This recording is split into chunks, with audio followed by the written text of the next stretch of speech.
Сонымен подружкаларыңның бәрінде мәшке бар да. Иә, бәрінде бар. Мен ғана жаяу жүрмін. Сенде мәшіне түгіліп, права да жоқ па?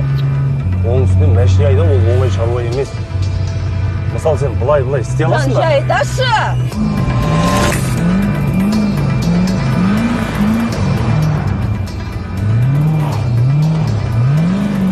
Светофор, жат, үлгермейміз! Уайымдама, сүлгідем! Үлгермейміз, жат,